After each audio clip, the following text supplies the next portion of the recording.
गुलामी की जंजीरों को तोड़ने के लिए एक दिल एक प्राण होकर कटिबद्ध हो जाइए।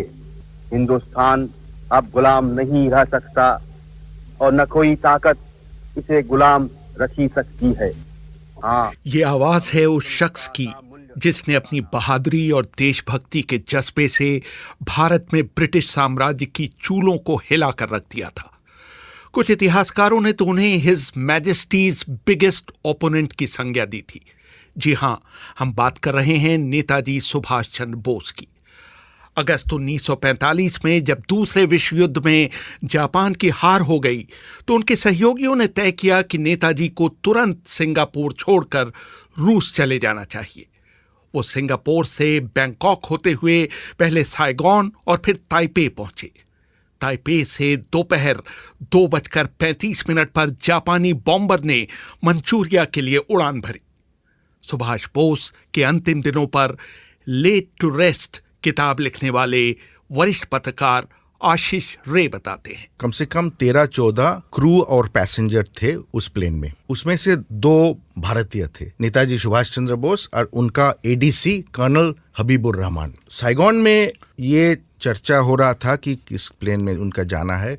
अंत में ये सिद्धांत हुआ जो प्लेन में उनका जाना था उस प्लेन में जापानी एक जनरल शिदेई थे और जनरल शिदेई के साथ जाने का एक मतलब था। जनरल शिदेई रशियन भाषा बोलते थे। जब जापान का सरेंडर होने वाला था, जापानी सरकार का आशा था कि उन्होंने रशियन के साथ नेगोशिएट करके नेताजी सुभाष चंद्र बोस का सोवियत यूनियन में जाने का एक मौका तैयार कर सकते। लेकिन हुआ ऐसा, प्लेन तो जैसा था उस जमाना का बॉमर, छोटा प्लेन, उसमें सीट बोल के कुछ था नहीं, बल्कि पायलट का सीट और 2 सीट। उसमें जो सामने एक सीट था पायलट के बाद उस सीट नेताजी का ऑफर किया, लेकिन नेताजी ने कहा कि मैं उधर नहीं बैठूंगा। तो बाकी सब नेताजी को लेके ही मट्टी में, मतलब फ्लोर में बैठा। दुर्भाग्य का बात था कि जहां सुभाष बोस बैठे थे उनका ऊपर एक पेट्रोल टैंक था और जब प्लेन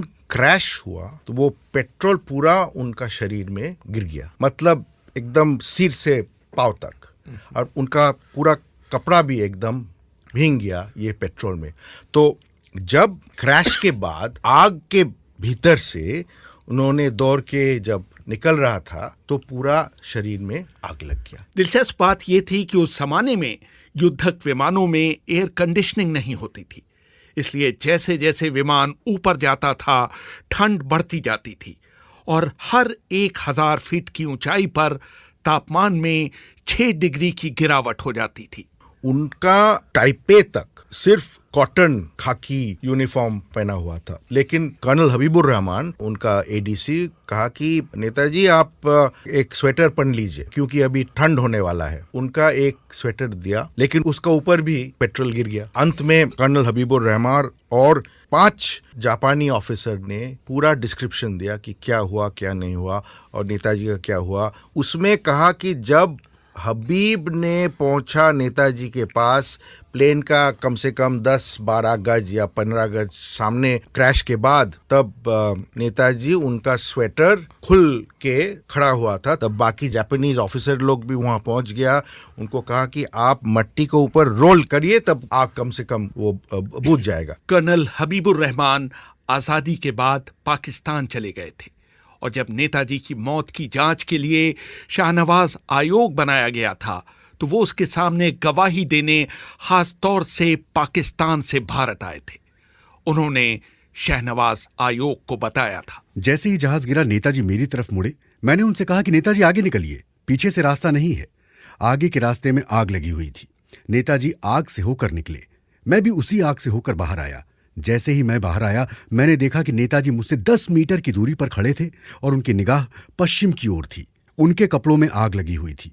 मैं उनकी तरफ दौड़ा और मैंने बहुत मुश्किल से उनकी बुश शर्ट बेल्ट निकाल ली। फिर मैंने उन्हें जमीन पर लेटा दिया। मैंने देखा कि सिर के बाएं हिस्से में 4 इंच लंबा गहरा घाव था। मैंने रुमाल से उसमें से निकल रहे खून को रोकने की कोशिश की। तभी नेताजी ने मुझसे पूछा, आपको कहीं ज्यादा तो नहीं लगी? मैंने कहा, मैं ठीक हूं। उन्होंने कहा कि मैं शायद बच नहीं पाऊंगा। मैंने कहा, अल्लाह आपको बचा लेगा। बोस बोले, नहीं, मैं ऐसा नहीं समझता। अब आप मुल्क वापस जाएं तो लोगों को बताना कि मैं आखिरी दम तक मुल्क की आज़ादी के लिए लड़ता रहा हूं। वो जंग आज़ादी को जारी रखें। हिंदुस्तान जरूर आज़ाद होगा। जब विमान क्रैश हुआ तो उस समय ताइपे हवाई अड्डे पर किसी भी एम्बुलेंस की व्यवस्था नहीं थी, इसलिए नेताजी को एक मिलिट्री ट्रक में डालकर ताइहोंकू सैनिक अस्पताल पहुंचाया गया। जब अस्पताल पहुंचा, नेताजी जरूर होश में थे और डॉक्टर के साथ भी बात भी हुआ। उन्होंने सबसे पहले कहा कि बाकी लोग का आप संभालिए, तब मेरे पास आइए। तो वो बात सुना नहीं। डॉक्टर लोगों को कहा गया कि बहुत ही वीआईपी नेता है, उनका बचाना है, उनका तुरंत आप ट्रीटमेंट कीजिए। ट्रीटमेंट तो चालू हो गया, लेकिन कभी कभी जरा बेहोश हो जाते थे। बट जब होश में फिर वापस आ रहे थे तो बात करते थे हबीब के साथ। उन्होंने इंस्ट्रक्शंस भी दिया कि क्या करना है, क्योंकि उनका एक चीज मालूम हो गया कि उनका बचने वाला नहीं है। उसका बीच डॉक्टर लोग एक इंटरप्रेटर को लाया। उनका नाम था जुइची नाकामुरा, क्योंकि डॉक्टर लोग जानना चाहते थे कि उनका क्या तकलीफ है। समझने में इसमें बेटर होगा, इसमें ट्रीटमेंट भी बेटर हो सकता। लेकिन हालत बहुत ही खराब था। बहुत ही कोशिश किया डॉक्टर लोग। उसके बीच कभी कभी हिंदुस्तानी में उन्होंने हबीब के साथ बात की, लेकिन जब इंटरप्रेटर पूछ रहा था तब अंग्रेजी में उनका जवाब दे रहे थे।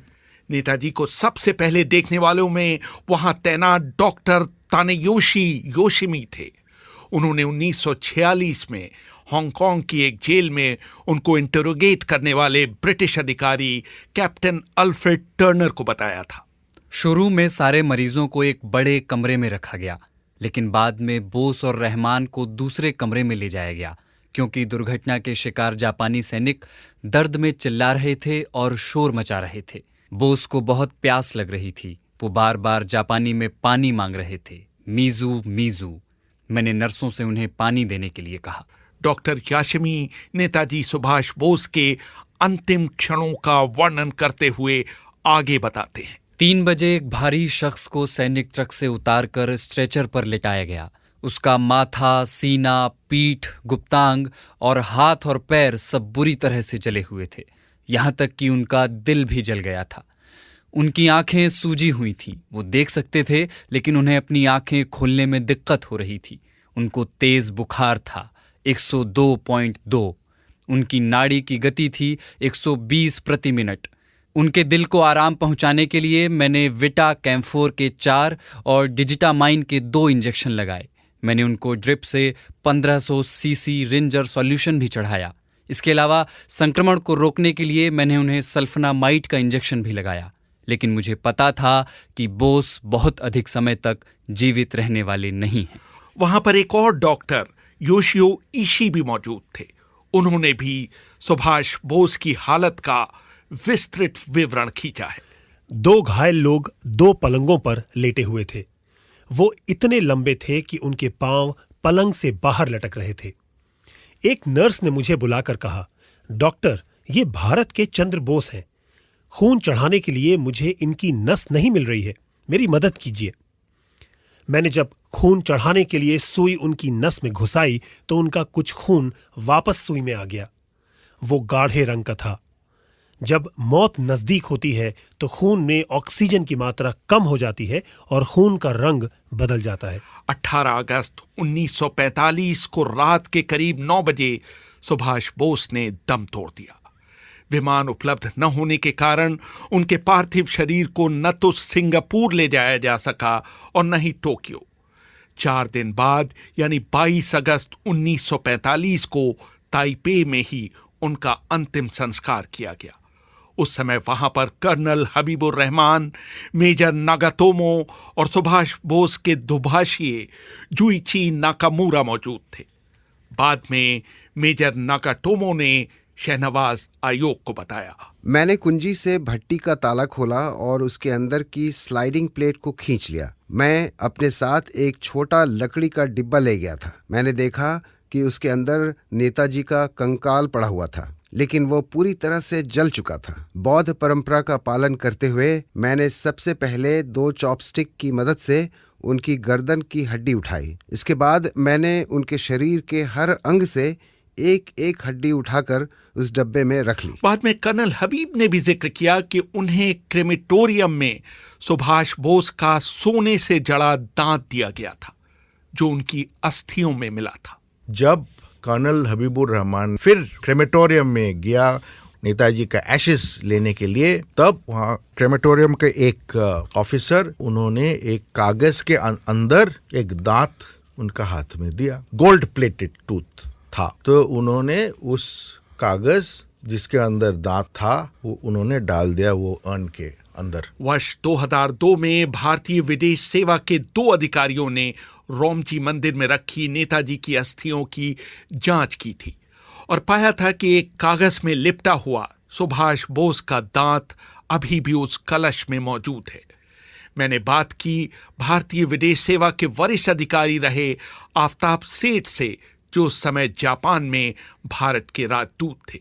ये दोनों अफसर हमारे ही अफसर थे। राजशेखर फर्स्ट सेक्रेटरी था और आर्मस्ट्रांग चंगसन थर्ड सेक्रेटरी था। इन लोगों को भेजा गया था मुखर्जी कमीशन की तरफ से। मुखर्जी आए जापान, खुद नहीं गए रेंकोजी टेम्पल में, लेकिन कहा उन्होंने कि आप किसी को भेज के इसको आप जांच कीजिए। तो ये दोनों गए और जैसे कि आशीष रे ने लिखा है, उन्होंने फोटोज लिए और वहाँ तस्वीरों में ये स्पष्ट निकला, ये जो गोल्ड दांत था रिमेन्स के साथ ये टूथ भी उसमें डाल दिया था। उसके बावजूद मुखर्जी कमीशन का निर्णय ये था कि ना तो वो मरे ताइवान के क्रैश में, ना ये एशेज और रिमेन्स जो रेंकोजी में पड़े हैं सुभाष चंद्र बोस के। अब किस सबूत पे और किस फैक्ट्स पे उन्होंने ये फैसला किया मुझे नहीं मालूम। इतना ही मालूम है कि जब वो 5 साल के बाद अपनी रिपोर्ट निकाली, उन दिनों में मनमोहन सिंह सरकार थी 2005-06 में, एंड उन्होंने आउटराइट उसको रिजेक्ट कर दिया। सुभाष बोस की बेटी डॉक्टर अनीता फाफ इस समय ऑस्ट्रिया में रहती हैं।